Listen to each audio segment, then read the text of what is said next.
I had barely merged onto Highway 71 when Maria called me crying so hard I could hear her struggling to breathe.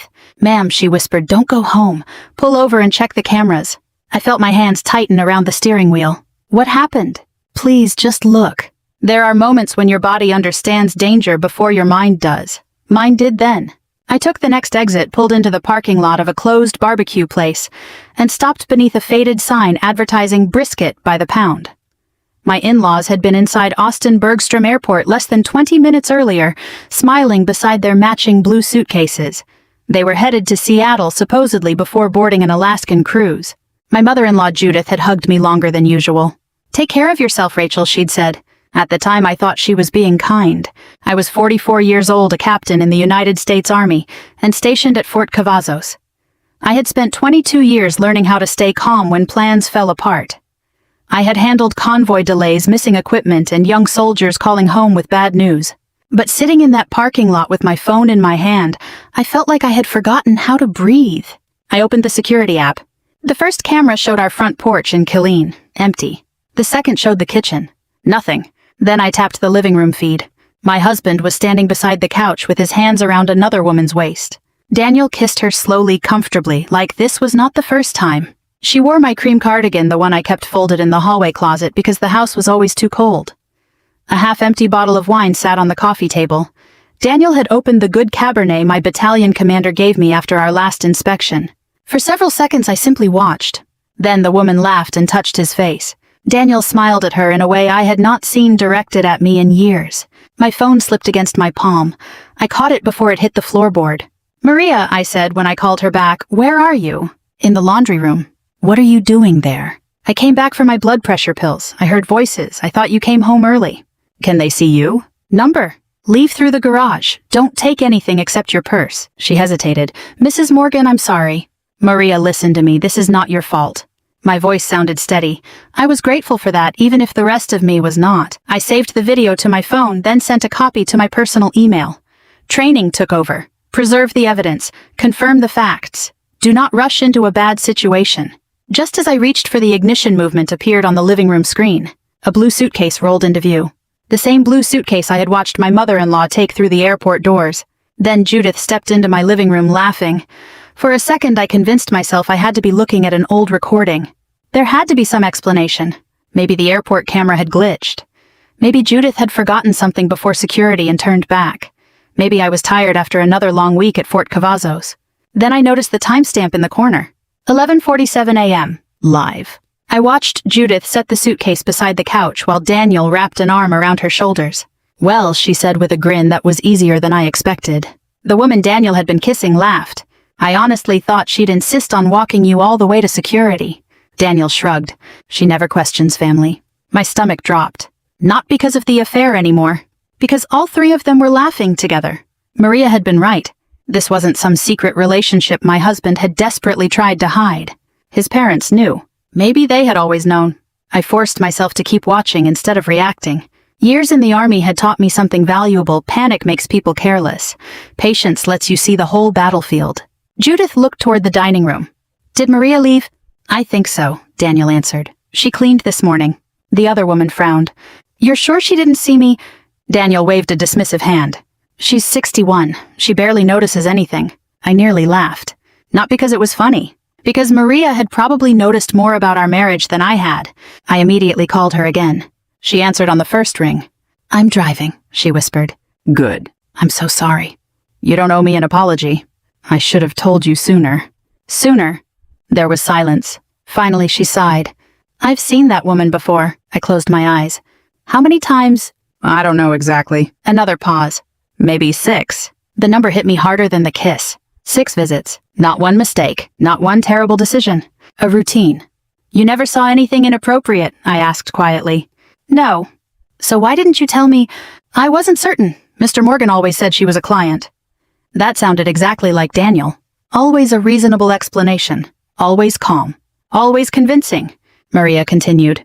"But today, what changed?" "Your mother-in-law hugged her." I didn't answer. "There wasn't any introduction," Maria said softly. "They already knew each other." That tiny detail somehow hurt more than everything else. Judith hadn't accidentally discovered the affair. She had welcomed it. I disconnected and replayed the footage from the beginning. This time I wasn't watching Daniel. I was studying the room. Coffee cups, 3 of them. A bakery box from Shipley Doughnuts. Fresh. Someone had planned this morning. Then I noticed another camera angle. The driveway. At exactly 11:39 a.m. a black SUV pulled in. Judith and Harold stepped out. No rideshare. No airport shuttle. Harold opened the trunk. Instead of luggage for a 2-week cruise, there were only 2 small carry-on bags. The large blue suitcase had been empty. A prop.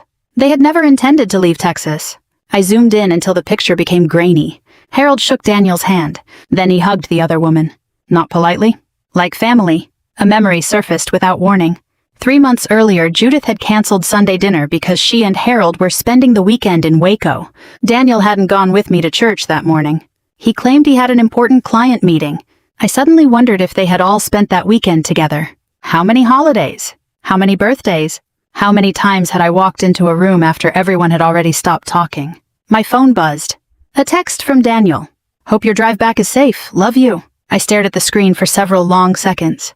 Then I typed back, just left Austin, see you tonight. 3 dots appeared. Sounds good. I looked back at the camera feed.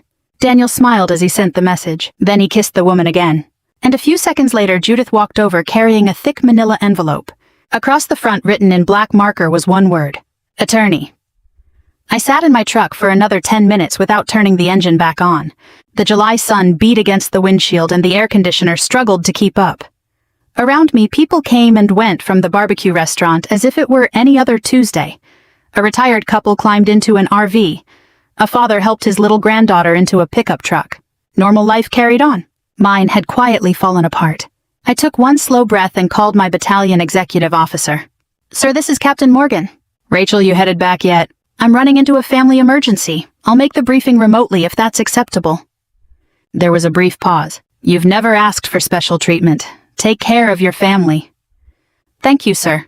I hung up and immediately called Linda Brooks, the divorce attorney a fellow officer had once recommended after going through a difficult custody battle. Her receptionist answered. I'm sorry, Ms. Brooks is booked all afternoon. It's urgent. What kind of urgent? I looked back at my phone. My husband doesn't know I've discovered something. Within 30 seconds, the receptionist came back. Ms. Brooks can see you at 2 o'clock. I finally started the truck and drove toward Austin instead of Killeen.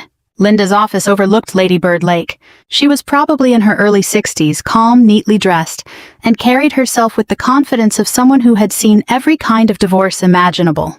She listened without interrupting while I showed her the camera footage. When Daniel kissed the woman, Linda didn't react. When Judith walked into the house, she simply folded her hands. When the manila envelope appeared, she leaned forward. Pause it. I froze the image. Can you zoom in? I enlarged the frame until the writing blurred. Still readable. Attorney. Linda nodded slowly. They're organized. You mean the affair? No. She looked directly at me. I mean whatever they're planning. That sentence landed harder than I expected. She wasn't interested in the cheating. She was interested in the preparation. Linda handed me a yellow legal pad. I want you to think like an investigator. Okay. Not like a wife. That one hurt. Together we began making a timeline. When had Daniel started working late? When had our bank statements stopped arriving by mail? When had Judith suddenly become interested in helping organize our financial paperwork? One memory after another surfaced. About 6 months earlier, Daniel had insisted on switching everything to paperless billing.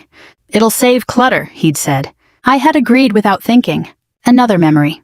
Judith had volunteered to keep copies of our house documents inside her fireproof safe because older homes sometimes have electrical fires.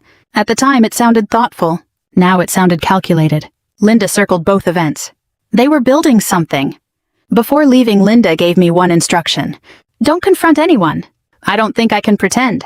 You have to. She slid a business card across the desk. If they're preparing for divorce, they'll expect anger. What won't they expect? A patient woman collecting evidence. Driving back toward Killeen, I stopped for coffee at a Buc-ee's.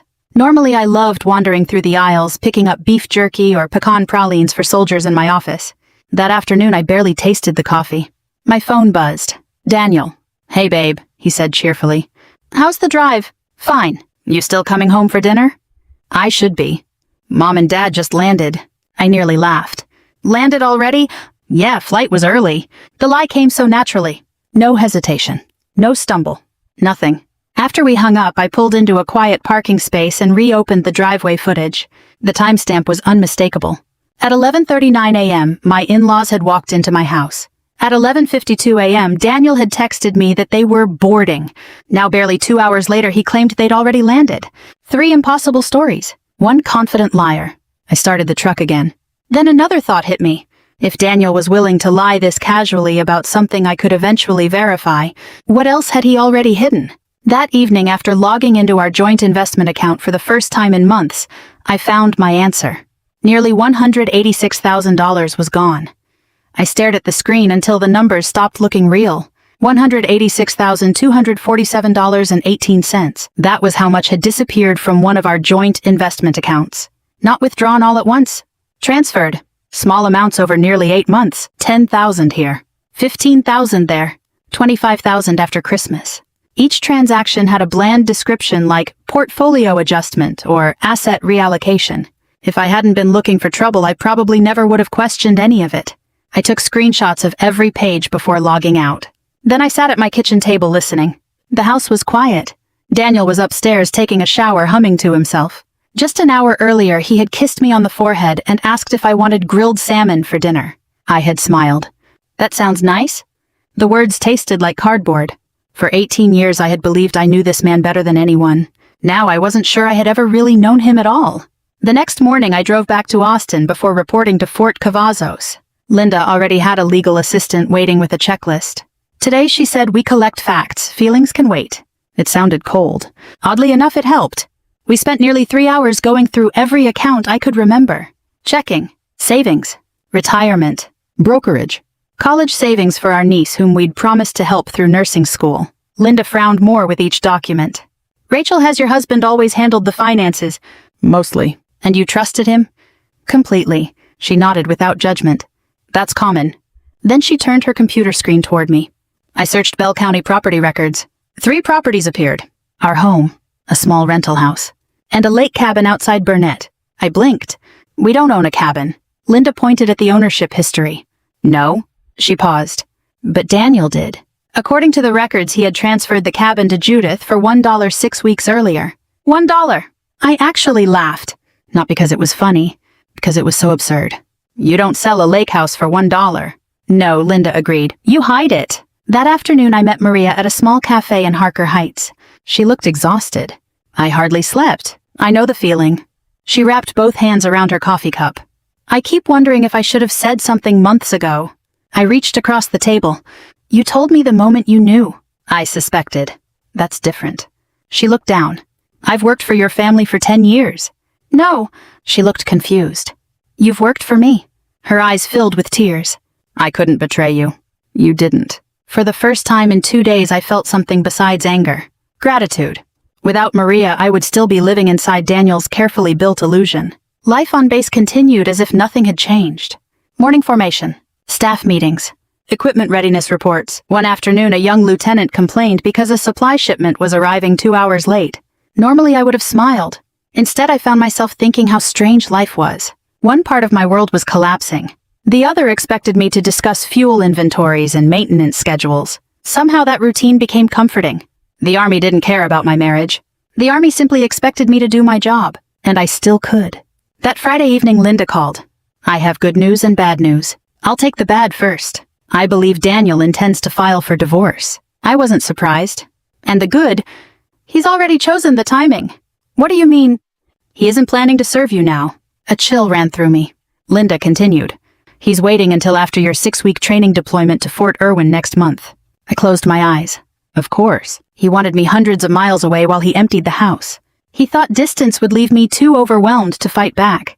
Linda's voice softened. Rachel, yes. I don't think he realizes you've already changed the game. I looked out the office window toward the parade field. Neither did I. But I intended to. For the next 2 weeks, I lived 2 different lives. At home, I smiled over dinner-folded laundry beside Daniel and listened as he complained about traffic clients and the Texas heat. We watched old episodes of Blue Bloods in the evenings like we always had. Sometimes he'd reach for my hand. I let him. Not because I'd forgiven him. Because I needed him to keep believing I knew nothing. During the day, though, I was building a timeline with Linda. Every receipt. Every property record. Every bank transfer. Every lie. It felt less like preparing for a divorce and more like putting together a 1,000-piece puzzle without the picture on the box. One Thursday afternoon, Linda called while I was eating lunch outside headquarters at Fort Cavazos. I think I found what they've really been hiding. I set my sandwich down. Worse than the affair, much worse. By the time I reached her office, she already had several folders spread across the conference table. She pushed one toward me. Read this. It was a sworn statement Daniel had filed months earlier while refinancing one of his business loans. Halfway down the second page, I found the sentence. My wife is frequently absent due to military obligations and has effectively abandoned the marital relationship. I stared at it. I never abandoned him. I know. I've deployed twice in 18 years. Linda nodded, and both deployments were less than 9 months. I kept reading. Daniel claimed he managed the household alone. He claimed I had chosen the army over my family. He claimed he expected our marriage to end years ago. None of it was true. My eyes burned. Not because I wanted to cry. Because I suddenly realized how long he had been rewriting our story. That evening I drove to our church in Killeen. Not for a service, just to sit quietly for a few minutes.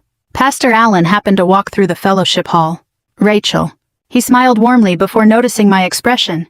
Everything all right? I almost said yes. Instead, I asked a question. Has Daniel ever talked to you about our marriage? His smile faded. A little. What did he say? He hesitated. I probably shouldn't. It's important. Pastor Allen sighed. He told me military life had changed you. I stayed silent. He said you were never home. Another pause. He asked us to pray that you'd find your way back to your family. The words landed harder than I expected. Not because strangers believed them. Because people I respected had been quietly praying for a problem that never existed. Daniel hadn't just lied to me. He had lied about me. The next morning, Linda called again. I have something else. I'm almost afraid to ask. You remember the lake cabin? Yes. I found where some of the missing money went. She emailed several documents. Over $140,000 from our investment account had paid for renovations. A new dock, a remodeled kitchen, custom furniture. Every invoice had been issued before ownership quietly transferred to Judith. So I helped pay for a house that isn't even legally ours anymore. Exactly. I leaned back in my chair. For a moment, anger almost got the better of me. I wanted to drive home. I wanted to throw Daniel's clothes into the yard. I wanted to demand answers. Instead, I remembered something an old first sergeant once told me during a field exercise. Never move before you understand the whole battlefield.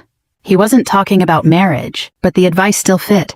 That weekend, Daniel suggested we host a family barbecue after Judith and Harold returned from their vacation. Vacation. The word almost made me laugh. Sounds nice, I said. They've missed you.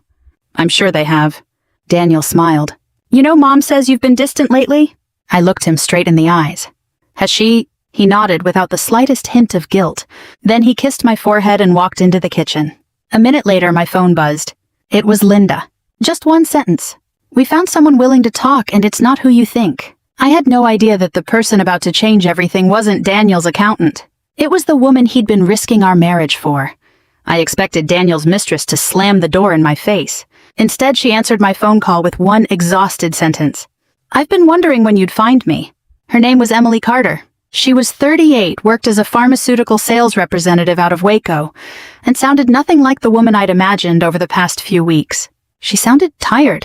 Linda had arranged the meeting in her office so neither of us would feel ambushed. When Emily walked in, she looked nervous enough to leave. She stopped a few feet away from me. I'm sorry. There wasn't a speech. There weren't excuses. Just 2 words. I nodded toward the chair across from me. Please sit. For several seconds, neither of us spoke. Finally, Emily broke the silence. I didn't know. I looked at her carefully. You knew he was married. Yes. Then what didn't you know? Her eyes filled with tears. I didn't know he was still your husband. I frowned. He told me the divorce was finished last winter. I exchanged a quick glance with Linda. Emily reached into her purse and placed several printed emails on the conference table. He said you refused to sign the paperwork. Another page. He told me you'd already moved on to the base permanently. Another. He said you hadn't shared a bedroom in over 3 years. Each lie felt strangely smaller than the last. Not because they didn't matter. Because Daniel had been telling so many of them that he could no longer remember which version belonged to which person. Emily looked directly at me. I asked why he still wore his wedding ring. What did he say? He said taking it off would create problems with clients. I couldn't help it. A short laugh escaped me. The first real laugh I'd had in weeks. Emily smiled weakly. I know how ridiculous that sounds now. No. I shook my head. It sounds exactly like something Daniel would say. For the first time that afternoon, the tension eased. Not much. Just enough for both of us to breathe. Linda spent the next hour asking careful questions. When did the relationship begin? About 11 months ago. Did you ever meet Daniel's parents? Emily nodded. Several times. My stomach tightened. How did he introduce you? She looked embarrassed. As the woman he'd marry after the divorce. I looked down at the table. There it was. Confirmation. Judith and Harold hadn't simply tolerated the affair. They had encouraged it. Emily continued. They invited me to Thanksgiving. I slowly lifted my head. Thanksgiving. I thought, you were visiting relatives. Last Thanksgiving. I'd spent 4 days at Fort Bliss helping coordinate emergency logistics after severe flooding in West Texas. Daniel had told me his parents decided to keep the holiday small because everyone was tired. Instead, they'd celebrated with her. As painful as the conversation was, something unexpected happened. I stopped seeing Emily as my enemy. She had believed a different set of lies than I had. We weren't competing. We had both been manipulated by the same man. Linda finally leaned back. Emily, would you be willing to testify if this goes to court? She didn't answer immediately. She stared out the window toward Lady Bird Lake. Then she nodded. Yes. Why? Emily folded her hands. Because yesterday I found out he proposed to another woman. Linda and I both looked up. Emily gave a bitter little laugh. I guess neither of us was the only one. For the first time since all this began, Daniel's carefully controlled world showed its first real crack. He hadn't just betrayed one woman. He'd been juggling 3. And none of them knew about the others. As Linda quietly gathered the documents into a folder, she looked at me and said, Rachel, I've handled divorce cases for 32 years. She paused. I've never seen someone destroy his own case this thoroughly. If someone had told me a month earlier that I'd be sitting in the same room with my husband's mistress sharing coffee and comparing notes, I would have thought they were out of their mind. Life has a strange sense of humor. By early August, Linda had scheduled Daniel's deposition. It wasn't the trial yet, just sworn testimony before both attorneys. Still, every answer would matter. Linda had one instruction for me. Say as little as possible. I can do that. I know you can. That's why I'm counting on it. The deposition took place in a